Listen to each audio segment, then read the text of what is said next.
सरकारने आता शहाणपणाची भूमिका घेणं गरजेचं आहे. मायबाप मराठ्यांना तुमचा जास्तीचा वेळ घेणार नाही. 4.5 घंटे झाले तुम्ही उन्हात चालताय.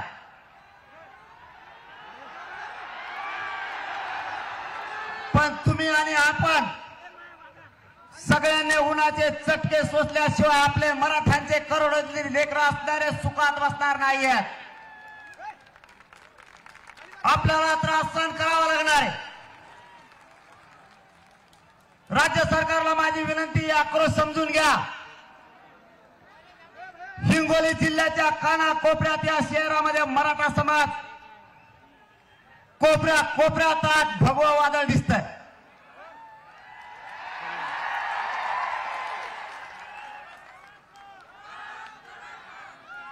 जर छगन भुजबळचं ऐकून मराठ्यांच्या आरक्षणावरती अन्याय केला, आता जसं झालं तसं पुन्हा होईल.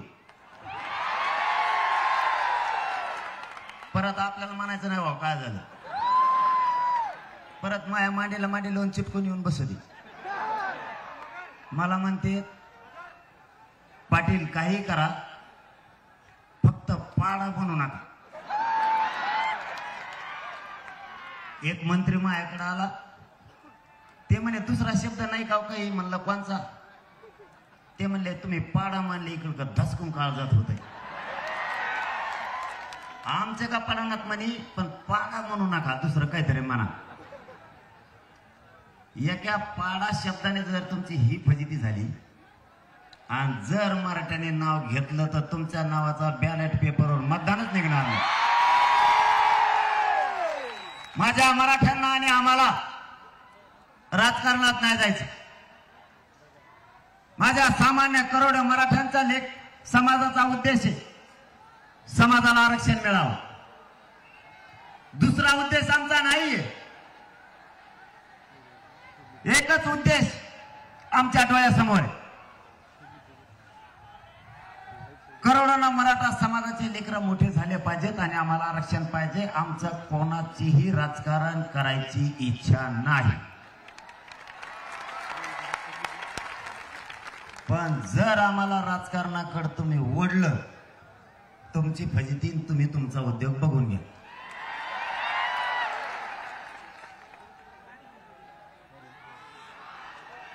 आता सरकारनं सांगितलंय, हे खाली बस, कुठे अवघड येते, त्यांना बेजार केलं, तुला का सुचून द्यायची.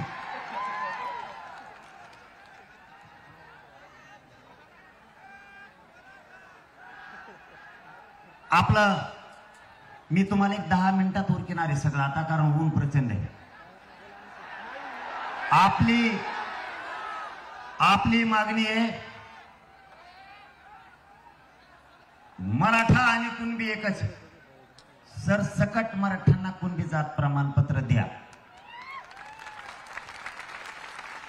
ही 10 महिन्यापासून आपली मागणी. आपलं दुसरं म्हणणं असं आहे, तुम्हाला सरसकट द्यायचंय, ही जबाबदारी तुमची. सगळ्या सोयऱ्यांची अंमलबजावणी आम्ही दिलेल्या व्याख्याप्रमाणे सरकारने करायची आणि टिकवायची सुद्धा सरकारनं. आपण सरकारला आता झालेल्या उपोषणाच्या दरम्यान चर्चा केली, त्यावेळेस आपण सरकारला सांगितलंय 83 क्रमांकाला, म्हणजे 1967 ला ज्या ओबीसी आरक्षणात या, ऐका ना, आरक्षण पाहिजे, नुसतं आरडा नको, नकून दिसून देऊ. काय करतो मग आता? कुणाला तरी एक जणाला दिसणारच नाही. किमान आपल्यावरती काय संकट ओढलंय हे तरी 10 मिनिटात समजून घ्या. तुम्ही ही जी ताकद लावली, यातच महाराष्ट्र खुश झालेला आहे तुमच्यावर. फक्त काही गोष्टी समजून घ्या. 4.5 घंटे झाले आपल्या माता मावल्या उन्हात आणत तळतायत. आपणही फक्त सांगतोय तो महत्वाचा विषय समजून घ्या, कारण आपल्याला आपल्या समाजाला न्याय द्यायचा आहे, त्यांनी दिलाय. ओबीसी 1967 ला 180 जाती घातल्या, त्यात 83 क्रमांकाला कुणबी म्हणून घातल्याला व्यवसायानुसार आरक्षण दिलं गेलं. माळी समाजाला आरक्षण दिलं एका, बाकीच्या त्यांच्या असणाऱ्या जाती ह्या पोट जाती म्हणून घातल्या. त्या कशा घातल्या तर जी माळी समाजाची एक जात 1967 ला घातली, उदाहरण सांगतोय, त्या एका जातीच्या आधारावरती त्याचा व्यवसाय शेती आहे म्हणून बाकीचे सुद्धा माळी घातली. व्यवसायाच्या आधारावरती एक जात जरी आरक्षणात गेली असली तरी त्यांच्या पोट जाती त्या जातीच्या आधारावर घातल्या. 83 क्रमांकाला कुणबी आहे. कुणबी म्हणजे शेतकरी. विदर्भातल्या मराठ्यांचा व्यवसाय शेती, महाराष्ट्रातल्या मराठ्यांचा व्यवसाय सुद्धा शेती. विदर्भातल्या मराठ्यांचे आणि मराठवाड्यातल्या मराठ्यांचे रोटीबिटी व्यवहार होत आहेत. आमचा व्यवसाय एकच, आमचे नातेगोती एक, आमची जात सुद्धा एक. त्यांना जर व्यवसायाच्या आधारावर दिलं तर महाराष्ट्रातल्या मराठ्यांचा व्यवसाय सुद्धा शेतीचे. 180 जाती अगोदर घातल्या. आज 180 जातीच्या 350 ते 400 जाती झाल्या. जर अगोदर 180 जाती होत्या तर 350-400 जाती परत झाल्याच कशा. 180 जातीच्या पोट जाती म्हणून बाकीच्या जाती यांनी आरक्षणामध्ये घेतल्या. मग आमचं म्हणणं आहे 83 क्रमांकाला जर मराठा तिथं जर कुणबी असेल तर कुणब्यांची पोट जात मराठा होत नाही का? जर मराठ्यांची पोट जात कुणबी आहे, बाकीच्यांचे उपजाती पोट जाती म्हणून तुम्ही घातल्यात, तर मराठ्यांची का घातली नाही? आपला तिसरा मुद्दा आहे मराठ्यांच्या शासकीय नोंदी. हैदराबादचं गॅजेट आहे, त्या गॅजेटमध्ये सगळाची सगळा मराठवाडा हा ओबीसी आरक्षण आहे. ते गॅजेट का लागू केलं जात नाही? छत्रपती शाहूराजांनी या राज्यातल्या आणि देशातल्या लोकांना आरक्षण दिलं. ते सातारा संस्थानच्या गॅजेट मध्ये पश्चिम महाराष्ट्रातला सगळा मराठा कुणबी म्हणून काय घेतला जात नाही?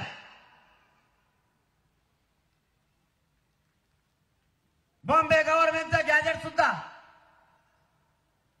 त्यातही सगळा मराठा समाज हा ओबीसी आरक्षणात का घेतला जात नाही? आतापर्यंत 57 लाख नोंदी सापडल्या सरकारने आपल्याला लेखी दिलाय.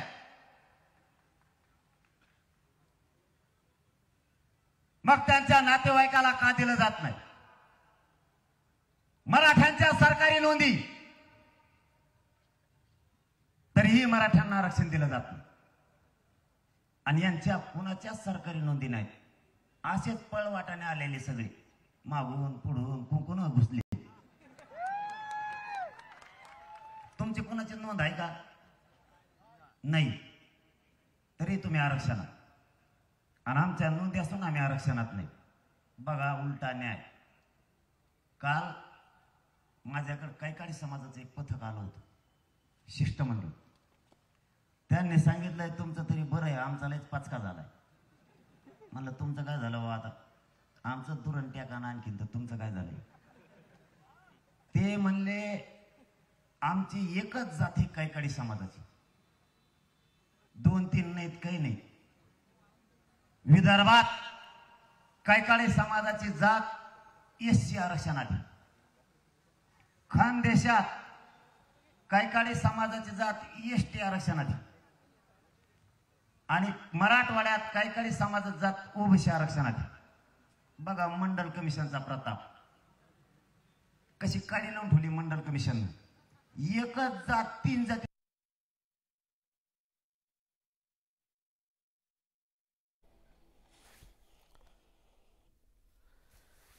जरांगे पाटलांच्या रॅलीला सुरुवात झालेली आणि या रॅली दरम्यान ते ती तिकडे एससी आहे, मराठवाड्यात आली ती ओबीसी होती. मराठवाड्यातली कायकाडी समाजाची मुलगी ही इथं ओबीसी आहे, विदर्भात दिले ती एससी होती. आणि विदर्भातली कायकाडी समाजाची मुलगी जर खानदेशात दिले तिकडे गेले ती एसटी होती. म्हणजे आपल्यासारखं झालं त्यांचं बी. आपण विदर्भात गेलो तिकडे गेले की ती कुणबी होती, तिकडची पोरी की आपण केली ती इकडे आली ओपन होती. कोणाचेच कोणाला मिळ नाही. आपला नेमका आंतरजातीय व्यवहार आहे का रोटी बिटी व्यवहार आहे, काहीच मिळ लागा नाही. माझ्याकडे आपल्यात मराठवाड्यातला आलता जालना जिल्ह्यातला, तेव्हा म्हणला आपली बाईक विदर्भातली ती कुणबी आहे, मी ओपन आहे. पोराला काय लो म्हणलं, आता मी काय सांगू काय लो हाय का नाही लफड. तेव्हा मला ती आपली पाहुणे मी तिचा पाहुणा, दोघं मराठा. पण पोरगा आता ओपन धरा ओबीसी धरा म्हणलं, काहीतरी धरा आता आरक्षण मिळूस तर काय करता. ही सत्य परिस्थिती आहे. मराठ्यांचा नोकरीतला टक्का वाढायचा कमी झाला. जो मराठा नोकरीला लागला त्याची भरती होत नाहीये, त्याच्या मुलाला केंद्रीय कॉलेज मिळत नाही त्या आरक्षणामुळे.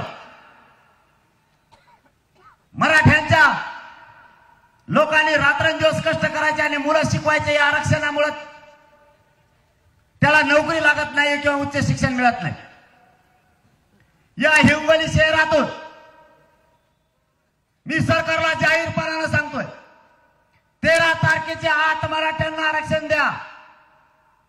जर ओबीसीतून आरक्षण नाही दिलं 13 तारखेच्या नंतर निर्णय झालेला तुम्हाला झेपायचा नाही.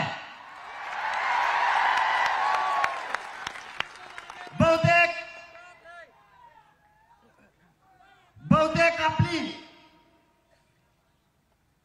बैठक मुंबईत होण्याची शक्यता आहे. मग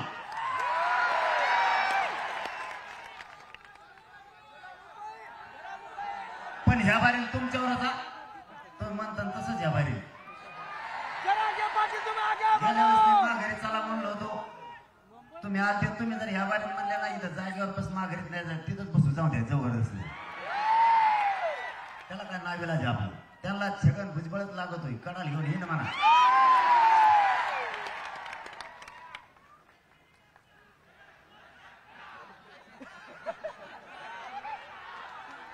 ते गेले कामातून, त्याने केली टोळी तयार, सगळ्याला काम वाटून दिले त्यांनी. तू हे बोल, तू ते बोल, तू ते बोल, ते तू बोल आणि बाकीचं मी बोलतो. तो झाला मुकादम. ते तिथून इशाऱ्यावर कान फिरतो, पण त्याला माहितच नाही आणखीन मराठे शांत आहेत तर आहेत. आणि एकदा का बाबा त्यांचा संयम सुटला रे बाबा, मग आता नाही सांगत तुला विधानसभा येऊ दे, मग सांगतो काचका.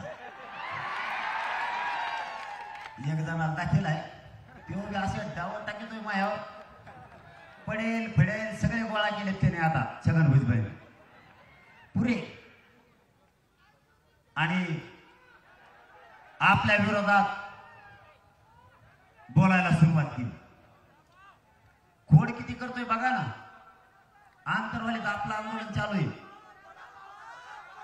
त्याच्या पुढे चालून बसले त्यांनी. आणि मला म्हणते जातीय तेढ नाही निर्माण झाला पाहिजे. आता जाते तू पुढे बसल्यावर हटकून काय होईल. तरी मी संयम ठेवला, कुठंही गालबोट लागू दिलं नाही. कारण मराठ्यांची काय ताकद असतील, काय संस्कार आहे ते दाखवून तिथं दिलं, कुठं होऊ दिलं नाही काहीच. आणि तुम्हालाही आज सांगतो, ही मराठा आरक्षण शांतता जनजागृती रॅली मायबापा हो, मी तुमच्या शब्दाच्या पुढं कधी नाही गेलो. तुम्हालाही माझी विनंती, नारड्याला येईपर्यंत विनंती, जवळ सहन होतंय तोपर्यंत करूया. पण माझे हात जोडून विनंती, गोरगरीब ओबीसीच्या अंगावर मराठ्यांनी जायचं नाही आणि गोरगरीब ओबीसींनी मराठ्यांच्या सुद्धा अंगावर यायचं नाही. हे राजकारणी लोक आपल्या आपल्यात लावून देतील, कोणी मदतीला येत नाही. गोरगरीब मराठ्यावर आणि गोरगरीब ओबीसीवर केसेस होतील, कोणी 7-12 सुद्धा घेऊन येत नाही. छगन भुजबळला नाही कळणार, कारण त्याला वाटतंय तो जेलमध्ये जाऊन आला, सगळा ओबीसी जेलमध्ये गेला पाहिजे.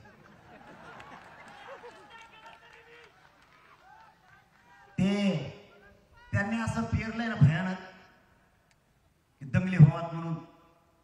मी तुमच्या साक्षीने तुमच्या मायबाप जनतेच्या पायाला हात लावून सांगतो, त्याचा कुठं डाव मी दंगल घडण्यात यशस्वी नाही होऊ द्याला आणि पुढच्या काळात सुद्धा होऊ द्यायचा. तो काही टाकी ते मला तो मागा म्हणला, ऐ हालत कस काय तू आल्यावर हालायला लागला, काय झालं होतं आधीच आरक्षण नाही बाबा, आरक्षण थांब हालू नको बरं का, मला आधीच भेव वाटते. त्यांनी वेगळे तसं घेत नाही हे असं. अरे बाबा दुमते तिमते केले सगळे,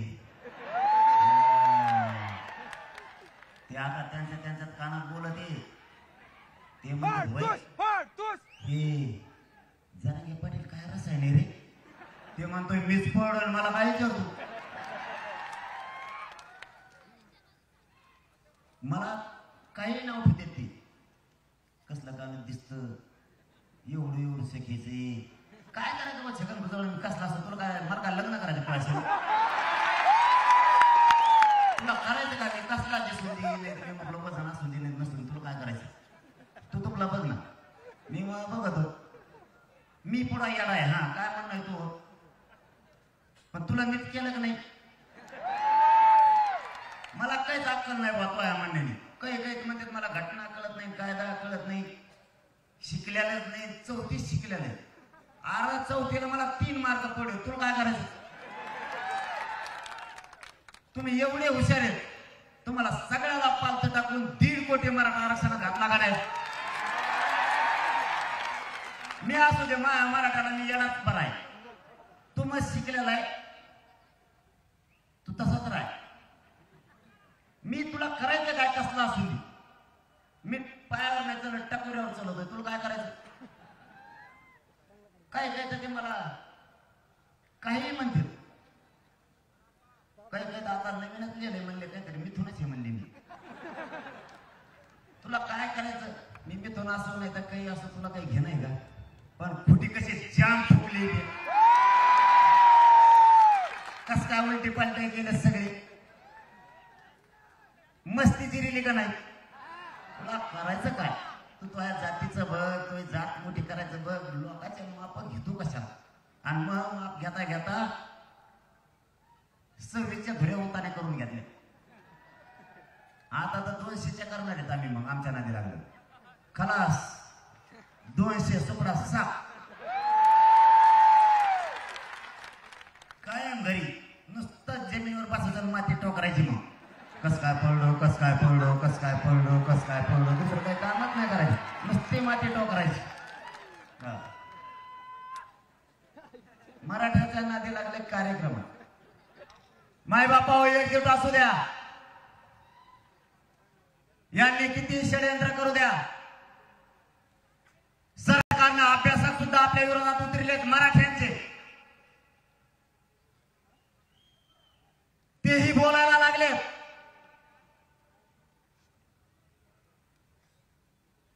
ही मागणी टिकणार नाही. आतापर्यंत 57 लाख नोंदी सापडल्या, 1.5 कोटी मराठा आरक्षणात गेलाय.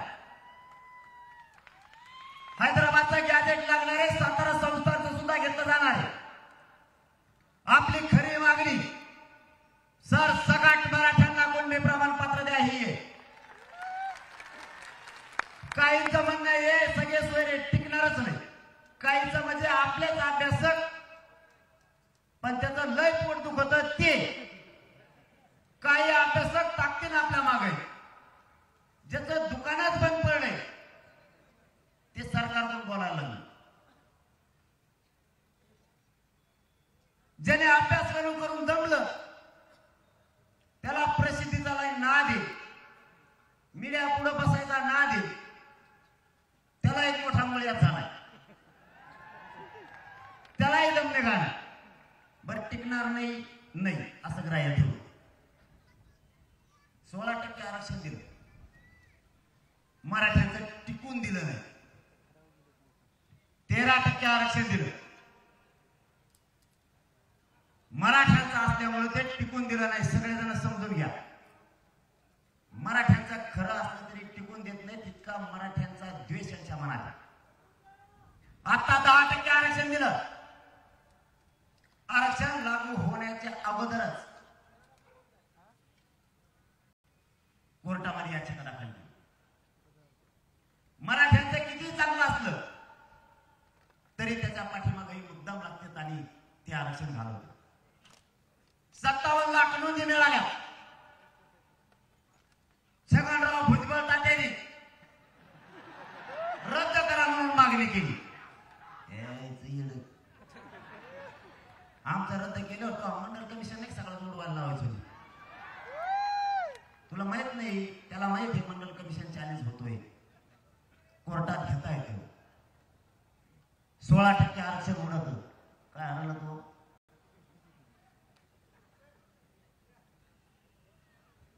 इतक्या लवकर 9च्या नंतर असतं जमून का? तो तिकडे लवकरच आहे काय? पार्टी बदलली काय तो? हे आपलं काही टिकून देत नाही.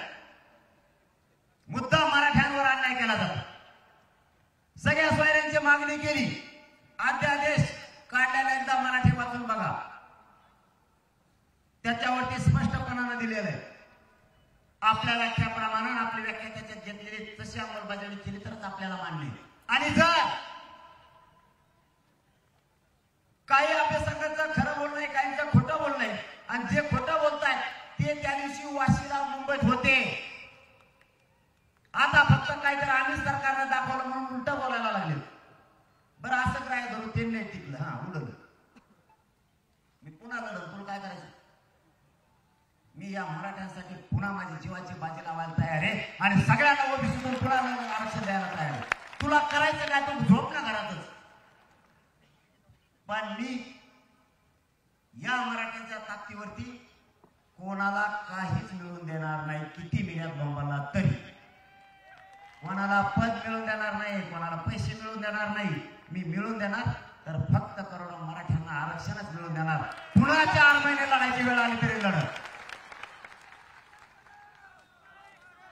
मी फक्त चुकच शोधायला काही कामाला लागली. मी काय चुकवतो? का दुःख द्यायला लागले मला तुम्ही? चूक कोणाकडून होत नाही. ही चूक काढायची वेळ नाही. तुमचं आमचं काही वाद असेल, काही नाराजी असेल, ती दिवस ही नाही. आज समाजाच्या पाठीवर हात टाकून समाजाच्या एकजूट वाढवून त्याला आरक्षण देण्याची गरज आहे. आज एकमेकाचे गुन्हे धुणे काढायची वेळ नाही. समाजावरती संकट भोंगावते. समाजाला वेठीस धरायचं काम केलंय. तुम्हाला माझी विनंती आहे, जर सरकारने आरक्षण नाही दिलं तर पुन्हा मुंबईकडे जावं लागेल. तुम्ही सगळे येणार का? जरांगे पाटील तुम आगे बढ़ो.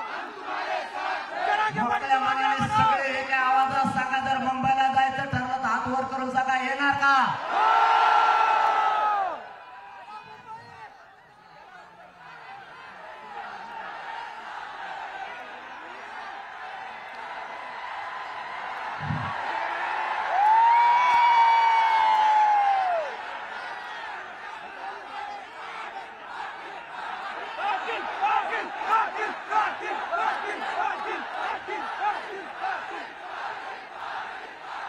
यांनी मला शेवटचा मुद्दा सांगतो. यांनी मला आणि माझ्या समाजाला घेरायचं ठरवलं. माझा मराठा समाज एकत्र आला. माईबापांना आणि माझ्या भावांना खूप जणांच्या पोटात जळायला लागलं. यांचा समाज एकत्र आला. यांनी एक शिक्का मतदान केलं. माझा समाज कधीच यांच्यावरती रुसला नाही, कधी नाराज झाला नाही. यांना आरक्षण दिलं. माझा समाज कधीच म्हणला नाही यांना का आरक्षण दिलं. आज माझ्या लेकरांना, मराठ्यांचे लेकर आज मोठे होणार. आरक्षणाची किंमत मराठ्यांना कळायला लागली तर सगळेजण मराठ्यांच्या विरोधात उतरायला लागले. बीड मधल्या मराठ्यांनी एकजुटीने यावेळेस मतदान केलं म्हणून त्यांना त्रास व्हायला लागला.